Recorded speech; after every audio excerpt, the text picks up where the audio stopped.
I worry when we hear language like we have to worry about home values, and that is not consistent with One Fairfax. I mean, I would love to see just a headline in the Washington Post that says, if you buy a house in Fairfax County, don't expect your kids to go to that school 10 years from now. If the next board takes a couple of years to set up the system, they're going to be a couple of years later in a re-election year trying to make changes, and they're not going to do it, right? I think that it is this board's responsibility to tee this up for the next board and fulfill the promise of this board of a focus on equity. People think they are going to be changed. And, you know, it would be a school board decision to do that. And there is absolutely no plan. They're not talking about doing that. Last year, for the first time in 10, 15 years, we got $25 million more for the CIP. And I'm just going to be honest with this board and talking with the county executive. I think if we want to see more money from the county, they're going to want to see boundary changes happening sooner than later. And that's the hard political truth. That's why we're going through the boundary policy piece with you now and setting the goals, because it's time to get down to business if we want to game change the numbers. One Fairfax demands is looking at our policies. I was looking at One Fairfax to help guide me, and that was just a broad policy, but it was a policy around equity.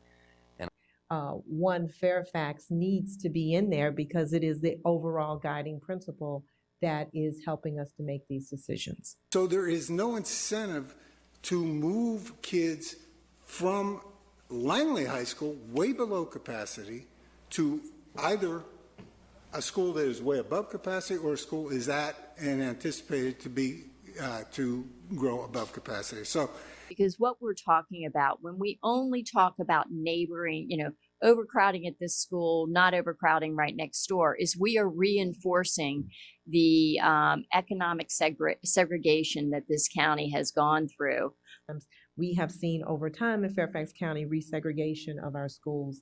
And so we need to talk about what that means and what we need to do to make sure that we are honoring One Fairfax. A lot of people want to be, they like particularly their elementary school to be next door so they can walk to it, so the parents can get to it. There are some neighborhoods and communities where you can't create a boundary that has socioeconomic diversity. How do you boundary it out? Do you actually use the B word? All of those things.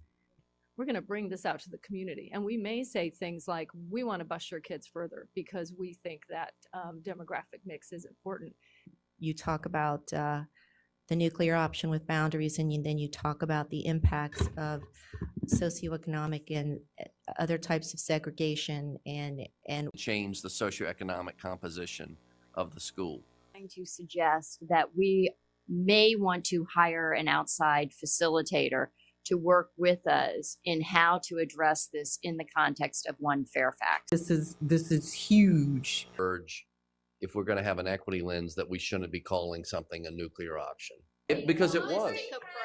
A comprehensive review of our boundaries. Right. I do appreciate your optimism, Scott, and your rebranding of my language. A great deal of misinformation that is harmful, I think, to our reputation. This is just at the policy level. We are not in this conversation talking about any particular boundary changes. Set up the next board to take action, specific action. No problem with certainly alerting the community as gently as we can, because I'm not sure I want to hear about it for the next 10 years either. But